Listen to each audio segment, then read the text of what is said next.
Hey folks, this is Riker, and the first quarterly update for Diablo 4 for 2022 is now live, and we're going to go through it together live. So in this video, we're going to go through the update, and you'll get my first impressions of everything as I see it. And in case you missed the previous quarterly update, which included an update on systems, itemization, and visual effects, be sure to check out that video. That was a pretty significant update with their reveal of the Paragon board, which is their form of Paragon system, very different from what we've seen in Diablo 3. However, I do encourage you to check that out if you have not. So this is game director Joe Shelley speaking right now, saying, "I'm struck by how much the game has evolved since our first blogs. It's difficult for these updates to showcase all the work our engineers, designers, artists, QA team, and producers have done. How do you show a bug that doesn't happen anymore? Or explain how the planning in a burn down chart resulted in a feature making it into the game instead of getting cut? While you can't see those things, you can see how systems like itemization and skill trees have evolved, incorporating your feedback and internal testing along the way. You can also see how much closer we're getting to our artistic and thematic targets of dark, low fantasy gothic horror." Those are some magic words I love to hear. And keep in mind, the images you'll see today still represent a work in progress. Today we have artists here to talk about their craft and everything that goes into building the world of Sanctuary. We hope you enjoy this update and look forward to your thoughts and reactions. We have exciting things to share this year, and we're grateful to have you with us on this journey. So as a reminder, Pez Radar told us a few days ago that this update will be focused on art and game systems and stuff. They might want to dial back on a little bit and just wait for us to get to play the demo. Because talking about a game system doesn't quite give the full picture, but if we get to experience it ourselves, well, we can give much better feedback there. So I do wonder what these exciting things to share this year might be. Could it be some kind of beta? We'll have to see. So Chris Ryder, art director of environments. We're going to hear from a bunch of talented folks on the art team here, and they'll be sharing how they approach each of their distinct areas that ultimately come together to form the environment art of D4. While many of the locations we will be sharing are in various states of progress, this is an excellent opportunity to showcase the amazing work our teams are creating for the next installment of Diablo. The environments of Diablo 4 cover a lot of territory and visual real estate of the game, 5 distinct regions, which again are Scosglen, the Fractured Peaks, Hawazar, let's see if I can remember them all, the Dry Steppes, and Kejistan. So those are 5 distinct regions. They're all going to have their own unique look to them, and hundreds of dungeons that you will experience. Hundreds of dungeons. Hundreds. How many dungeons do we have in Diablo 3, for instance? Now remember, last we left off, the overworld areas are going to be fixed. It's that shared world experience. It is that open world, but then the dungeons, those will be within procedurally generated, randomized to some degree at least. We approach creating the environments of D4 through a darker and more grounded interpretation than earlier installments. More so than D2, interesting.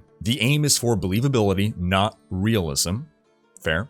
Believability comes through our use of materials and deliberate construction of architecture and artifacts you will come across as you play through dungeons and the open world. In addition, regional weather conditions, varied local biomes, and a sense of history set the foundation of how an object or place should look visually in a medieval world like Sanctuary. After all, Sanctuary is full of history, struggle, and conflict, giving us many opportunities to depict a diverse world full of compelling locations in a dark, gothic medieval setting. Even the wealthiest areas in Sanctuary are challenging to exist in. Leaning into these characteristics adds to the richness of the world. It gives us a springboard to elaborate on the space visually, giving it a sense of identity we can lock onto and build around. The atmosphere is almost tangible in places, with weather and lighting playing a more prominent visual role in Diablo 4. Interesting, weather and lighting. We have seen with the spell effects, for instance, that dynamic lighting up the dungeons and being a more integral part of setting the mood and the tone. When it rains, surfaces get wet, puddles form in ruts and hoof prints, the ground feels muddy, the atmosphere is heavy and damp. Contrast that by making your way into a hazy, firelit tavern that instantly contrasts with the atmosphere outside, a rare place of refuge and warmth. We want to take you on a journey, hinting at a location's past or recent events. The satisfying part of our work is developing and jamming on a location's unique visual story, pushing and pulling the art until it becomes an iconic backdrop for combat, exploration, and finally screams Diablo. Visual storytelling is such an exciting part of environment art, or stage setting. I don't know the proper industry term, staging maybe, but to give an example that everyone can relate to, the Butcher in Diablo 1. You open those doors, and in one glance, you get the story. You see this demon with a butcher knife in a room full of blood and chopped up bodies, and you can instantly understand the story of what is going on in here. It doesn't require some exposition to explain it to us, to convey, what is he a blacksmith? What's he doing with those bodies? Now that's a more dramatic example, of course, but just having environments that feel lived in adds this richness and a sense of life to a world. And I would like to get an example of what they mean by believability versus realism. I think I get it. Where like maybe an example would be, realistically, you did not see an actual history in the real world, armor with crazy pauldrons or really ornate shapes and all that. But as long as the construction of the material looks real, as long as it seems physically possible, it's not defying the laws of physics, it's not so out of control that it would obstruct your ability to fight, it is still believable within the context of the setting they are creating. And I suppose the same could be said for pieces of architecture, like giant statues, for instance, the likes of which maybe we have not really seen in the real world, but within the context, okay, I can see that's made of stone, that makes sense. It is believable that these people constructed this perhaps with the aid of magic in some way. I'm thinking that's what they mean. We see here the hazy warmth of a tavern. Looking and zooming in on some of these details here, have they gone to a little bit more of a painterly feel? Not to the extreme of Diablo 3, but is it a bit more painterly than we first saw, where it was very gritty realism? I feel like some of what I'm seeing, I don't know if it's just an artifact of the image, almost feels like a brushstroke quality to some things. Then we have a town set in an arid location, feels visibly parched. Dust blowing, the color palette plays into warm, oxidized hues to create an iconic region in the world of Sanctuary. Well, this has to be Kyovashad. Or actually, it could be the Dry Steppes, now that I think of it. Oh, okay, these are statues of oxes or something, oxen. And I still continue to get that sort of almost painterly vibe. It's interesting. Now look at that over there. You got a bulletin board. Interesting. I wonder if that is... It's probably not a game element, right? It could be like a bounty board, for instance, but it's probably just there for richness of the setting. Yeah, so this has similarities to regions like Chaldeum and Lutgo Lane. So it's either going to be that same region, but it seems it might be distinct enough to maybe be the Dry Steppes. Have we seen the Dry Steppes? Yeah, I'm going to go with Dry Steppes on this. Parched, dust blowing, I think that's what they want to go with. It's not sandy, right? Diablo 4's art is built with modern techniques and utilizes physically based lighting. As we handcraft locations across the eastern continent, we are mindful of our approach to support combat, navigation, narrative intent, and stylistic direction. To accomplish this, we filter concepts, locations, and final implementation through the dual pillars of Old Masters and A Return to Darkness. Those old classic pieces of art. Using these pillars has been instrumental in keeping us consistent and aligned with the visual tone of D4. The Old Masters pillar gives us a lens to filter our art through. Maybe that's what I'm picking up on when I feel like it almost has that slight painterly vibe to it. Considering the techniques classical painters like Rembrandt used, with their controlled use of detail, tonal range, and expert use of color palettes, the Return to Darkness pillar is a through line in everything from dungeons to lighting, and embodies the idea that Sanctuary is a dangerous and dark medieval Gothic world. Additionally, we play to the iconic Diablo game camera, choosing where to add or remove detail to help the readability of the gameplay space, or accentuate visual interest as needed. It is a balancing act that results in a handcrafted look with a distinct visual style that expands on the lineage of Diablo. Yeah, I can see that. When you go for hyper-realism, the problem that can arise is everything becomes visual noise, everything is hyper-textured, the eye has no clear place to focus, and the artistry is lost. Deep in a ruin lost to time, its treasures and mysteries are awaiting discovery. Well, that looks like a waypoint to me. Look at this, look at the details here. Gorgeous, wow. Look at that. And you can see through the sand some hieroglyphs peeking through the rubble. The background is there, adding some depth to the scene, but it's not drawing your attention. This is gorgeous. Look at that. All right, we're going to hear from the lead exterior environment artist now, Matt McDade. He's saying we have 5 captivating zones to explore. Each region is fraught with dangers of their own kind, many routes and hidden corners to uncover. All right, so we do want to explore the world, find the little secret things. How you choose to make your way through this vast world is up to you. So that's another interesting hint at, we were wondering, okay, we have this open world, we can travel anywhere. It's not like Diablo 2, Diablo 3, where you progress through the acts and the acts dictate the geography necessarily. You can take your horse and ride from any one region to another, but narratively, how is that going to work? Will you get to decide what region to go to where, or will the story guide you to one region at a time? We still don't know, but the fact that he says how you choose to make your way through this vast world is up to you hints at a more non-linear kind of narrative where, you know, maybe you start in Scosglen and then you go to the Fractured Peaks, or maybe you go to the Dry Steppes. It's up to you. It's very interesting. The art and design teams have constructed a contiguous world where you can roam from coast to coast or high up into the glacial ridges. Oh, that's news. High up into the glacial ridges. Interesting. For the environment art team, we want to ensure each handcrafted location is distinct and immersive. So again, the outer world, not just randomly generated, so everything is going to be handcrafted. And it looks like we're getting some videos here, so we're going to overlay the video as I continue to talk. Showcasing the Scosglen coast. Scosglen is the druid area. It's going to be sort of Celtic. And McDade saying, for Scosglen, the environment art team set out to tell the story of untamed, wild shorelines and headlands. As you transition towards the shores from inland, the coastal biome is first evidenced by the longer, more directional grasses that react to the driving offshore winds. The beaches are bleak and littered with seaweed, kelp, and rotting carcasses. Rugged cliff tops ascend high whilst promontories are carved by the continual pounding of waves below. Through the process of creating our biomes, the environment art team has set out to communicate that this coastline is rife with peril. For the main settlements along the coast, it is important to us that they feel woven deep into the fabric of the coastline. Dwellings with deep-rooted foundations skirt the cliff tops.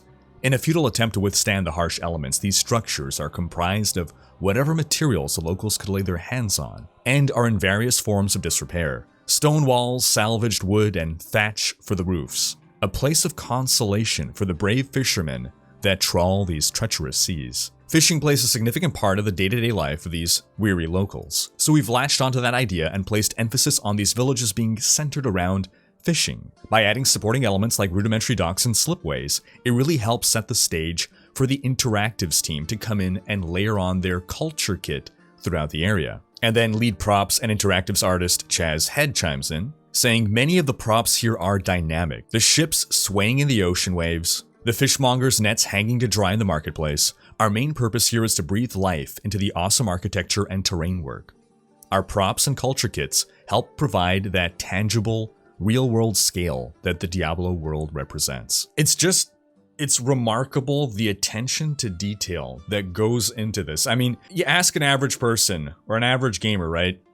What do you think goes into designing a region? And they're probably gonna be like, you put some water, plop down some trees, and you're done with it, right?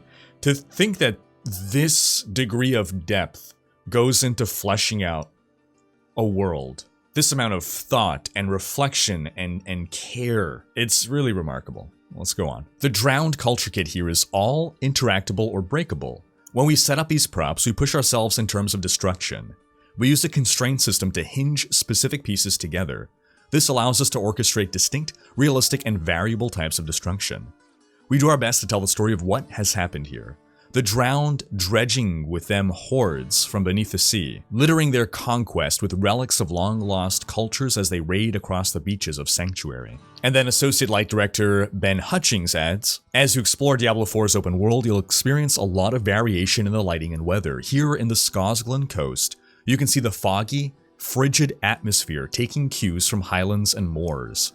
Across the game, we're striving for a grounded and natural palette, allowing us to create visual space for gameplay that also achieves a gritty tone suiting the world of Sanctuary. And interesting things that we're seeing here. I love the play of Z-axis of depth, traversing down the cliffs, climbing back up, those little touches to navigate the terrain, jumping over a river, climbing a ladder. Then the next region, the Orbei monastery. Interesting. All right. McDade saying the Orbei monastery is an isolated and secretive feature in the rural dry steppes. While the Zakrum's presence has diminished, the Zakrum being basically the church, the main religion, the Orbei monastery carries evidence that places of worship for the Zakrum can still quietly function. Since the location here is in the desiccated plains of the dry steppes, we aim to push the notion of dusty grasslands with sparse vegetation. We've made the conscious decision to add dark rocks that complement the pale blonde and rusty grasses. Poplar and saxal trees, cling to the ground, which really helps provide parallax movement on screen.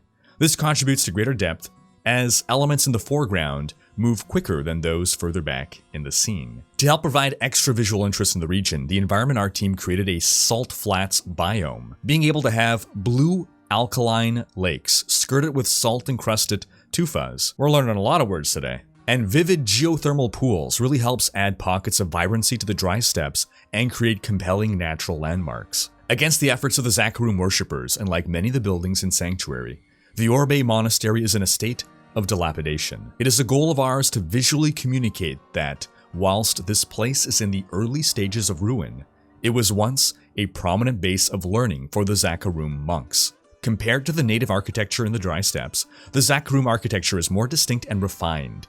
These structures are adorned with ornate details, and often accompanied by elaborate statuary. Also, to clarify here, when we're talking about monks, we're not talking about the Diablo 3 style of monks, which followed a different religion. They mean monks in the more Western, like Benedictine sense. Alright, Chazhead saying, many followers of Zakharun come to pilgrimage in Orbei Monastery. Caravans along the road reinforce this idea.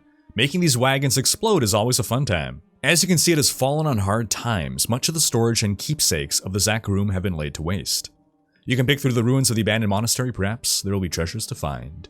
As you venture outside the monastery into the geothermal region, many of its natural inhabitants to contend with. If you look closely, you'll find their dwellings among the cliffs. The roof tiling there is very distinct. That's very distinct dry steppes. We've not seen that, I don't believe, in any other region in any other Diablo game. So already, just those roof tiles are giving this zone a very unique identity. And those geothermal lakes, man, I visited some of those in real life. They're gorgeous and that looks very close. Next zone, Kyovashad. McDade saying our goal with Kyovashad is to really drive home the idea that this medieval settlement feels oppressive, frigid, and harsh.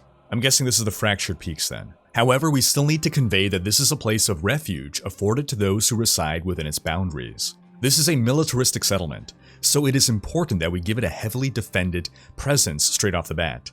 We believe it appropriate to provide a gradual buildup of smaller defense structures upon approach to the settlement. Doing this hints to you that something greater lies ahead.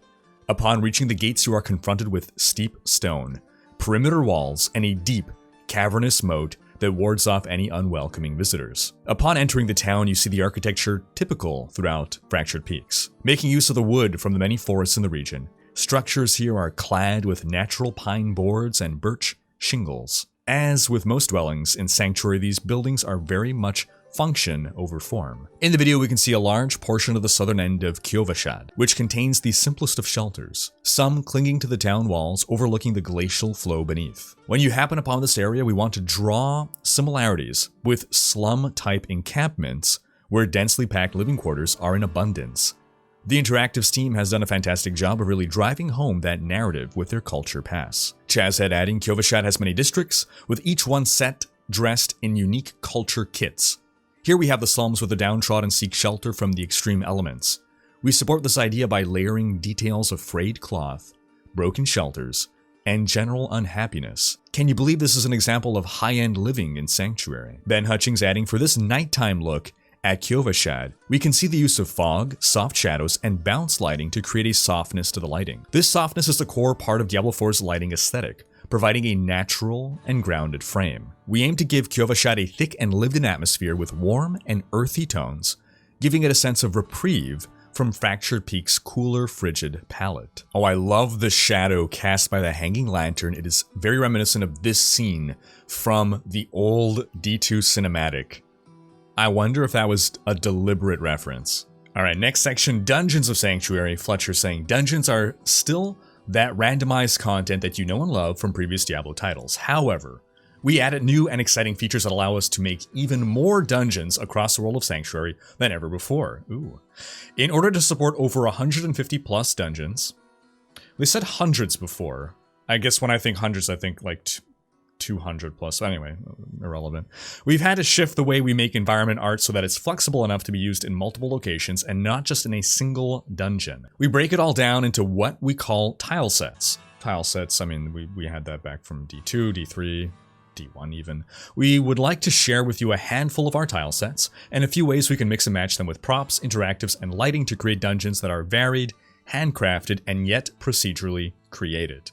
It takes a lot of hard work from many teams to make a dungeon, and we are proud to show you what we have been working on. Toss up the video. Fletcher saying, this tile set is an example of how we've returned to darkness. We want to take you deep underground to the darkest recesses of Sanctuary, where a mysterious and gross corruption has taken root. This ancient temple is a great place to push some primal horror vibes. The fixed camera is one of our best tools, since it allows us to place assets in the foreground without blocking the playable space. Because we always know where you are looking, we can dial in and customize the layouts, vistas, and foreground elements to make sure there's a good composition. The spider legs are placed in specific locations for their unnerving silhouettes twitching in the background. Our dungeon design counterparts give us some great layouts to play with, which allow us to push the depth of each scene. We want you to have the impression that the dungeon goes on forever, and you're only seeing a small part of a large underground labyrinth. Every now and then I see people suggest, oh, you know, what if we can rotate the camera? Wouldn't that be a good feature? And to me, it's generally unnecessary at best, and at worst, it exactly works against what he's talking about right here, when you're able to handcraft a scene based on the perspective you're looking from. I mean, if you look at film, movies, TV, when a director is composing a shot, there are specific elements in that shot. When a photographer even takes a picture, right, he's caring about composition, as opposed to just being like on a holodeck where you can be in that scene and you can look around wherever you want. Well, it's immersive, but it's not going to be as visually interesting necessarily because it's not directed with cinematography or art in mind to help convey mood, help convey importance of certain elements. Not to say one is better than the other, there's obviously that trade-off. You will get a more immersive experience when you are able to be looking through the eyes of someone in a scene. So it comes down to, what do you want more? Do you want immersion or do you want a more bespoke experience? Chazhead saying, the props and interactives team seek to maintain the mystique and horror settings Brian described. Our hope for this culture kit is to make you feel uneasy whilst being rewarded for venturing forward. Nothing here should feel like it was crafted in Sanctuary by the people living on the surface. We were able to focus on different styles of shape language, monolithic and twisted. This is not a place you would want to explore alone. Hutchings adding, here we can really see our embrace of Diablo 4's core pillar of a return to darkness. Our aim is to subtly lead you through the dungeon whilst revealing fantastically grotesque forms. In dungeons like this, we focus a lot on silhouetting the player space and giving the scene a sense of scale and depth. This helps navigation and visibility, but also shows the vastness of the environment. And again, just seeing all those moving elements, that unsettling feeling to it. Next zone, the Wretched Caves. Fletcher saying, the world of Diablo 4 is incredibly large, utilizing numerous unique tile sets to cover all the various zones, biomes, and cultures. In order to create so much high-quality content, we found clever ways to reuse our tile sets and add enough variety to cover over 150 dungeons, all while providing fresh experiences each time. One way we can do that is by dressing up tile sets with various themes. This next dungeon is a hidden druid resting site overrun with demons. Interesting. As you travel through the dungeon, you'll see that it is covered with many druidic cultural items, such as talismans and charms. We place a lot of these items on a layer that can be turned on or off, depending on what the theme of the dungeon is. That's interesting. That's something new. That is a new way to add and customized tile sets. Very, very clever. In one dungeon, it's a druid burial site. In another, it's an uninhabited dark cave. Adding these sorts of details is a great way to add a lot of visual interest as well as visual storytelling. These assets were made by several teams, so this is a great example of many groups coming together to contribute to a final environment. Chazhead saying we were able to expand on the druid culture kit in this dungeon. In many ways, the druid is an exciting return to the Diablo franchise. No less for props and interactives, expanding on this unique class by providing a full kit for its reclusive people. It would be easy to make the druid props fantastic, but we've stretched ourselves to come up with fun ways to keep the culture kit grounded while not turning the druids into something they are not. Basically, they're trying to not go too crazy with high fantasy. They want to stay with that grounded, dark, gothic, again, more realistic aesthetic. I hope when you play Diablo 4, you get a sense of their magic while not betraying the dark and gritty world the druids reside in.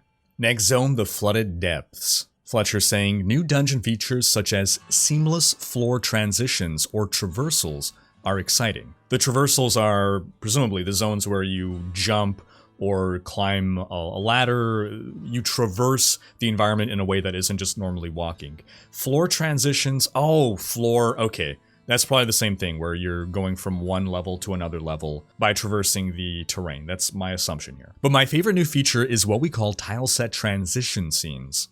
These are scenes that allow us to connect two different tilesets together in the same dungeon. Imagine running through a crypt only to find a hole in the wall that seamlessly leads you deeper into a vast, underground cave network, all while keeping the randomized layouts that change with each dungeon run.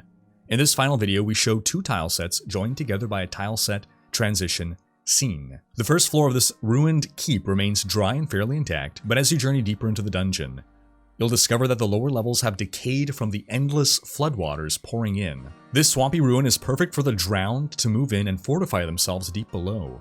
You'll have to fight your way through their defenses and climb across the rope to transition deeper into the flooded, ruined tile set. So that's something new. The closest thing we've had to having two tile sets mashed together in the Diablo franchise was what were they called? The Realms of Fractured Fate, I believe, in Diablo 3. But they're not blended. They're distinct zones, and you can see where one ends and the next begins. That's by design. The lore of those realms is that they are these disjointed areas kit bashed together. But this is interesting, the transitional area. Chazhead saying, I love this dungeon. It was one of our first when we dialed in the style for props and interactives in D4. On the surface, we have the definitive Gothic medieval style fans love. Pikes, suits of armor, and iron chandeliers. I hope this set reminds you of what Diablo means to so many of us. Part of that vision is a sense of danger of exploration. As you dig deeper, things get gritty. As you descend, you'll encounter obstacles seemingly out of place. The drowned have invaded this ancient manor and dragged their obscene valuables across the floors. This gives us the opportunity to mix kits, and I hope you agree the mold-encrusted assets are gross. Things should feel familiar but tainted by the sodden hands of the drowned hordes. Hutchings adding, it's exciting to be able to merge two distinct visual styles. Here we see the dark, foreboding hallways of the keep lead down into the putrid aqua tones of its depths. In both, we can see the same approach to lighting these dungeons with different executions. The keep has an oppressively dark, very selective lighting scheme, hinting at paths through the corridors suddenly with soft lighting. By contrast, the flooded depths use putrid green and yellow tones to really give the dungeon a feeling of a damp, heavy atmosphere. I didn't expect within the dungeons to be able to move from sort of one level to the next without a loading screen. It's really nice how they're able to do that. Blend it in seamlessly and not make it feel like two disjointed separate rift levels. That was a quick overview of how we approach the environment art of D4. We love creating the stage for all the action while still delivering subtle visual cues that make Diablo games so iconic. Now we end with this sizzle video of basically a showcase of all the awesome environments that they've been talking about throughout this blog post. That all looks great. I'm going to intersperse some cuts of this throughout the rest of the video here in post-process. But that wraps up this blog post. So everything looking really good. Everything that was discussed in here, 2 thumbs up to all that. I know whenever we get these updates that are more focused on art stuff, we have people who are really looking for game systems and stuff, you know, express some complaints. Maybe we'll get more about mechanics in the next update. Maybe we'll get beta at some point to get to experience those mechanics ourselves. I think one thing that we can say after this blog post is that the quality of the environment art is beyond question. And as we wrap up this video, we'll remind you to check out our previous video covering the previous quarterly update, which was a huge crunch game mechanics post. Do check it out if you haven't seen it. Thanks for watching. Special thanks to my Twitch, Patreon, and YouTube supporters for making these videos possible. If you like what you see on this channel and want to support the creation of more content, you can consider pledging on YouTube or Patreon and unlocking behind-the-scenes content, monthly virtual hangouts, and more. If you enjoyed this video, please share it. Check out these other videos and subscribe to join Riker's Raiders for more Diablo content.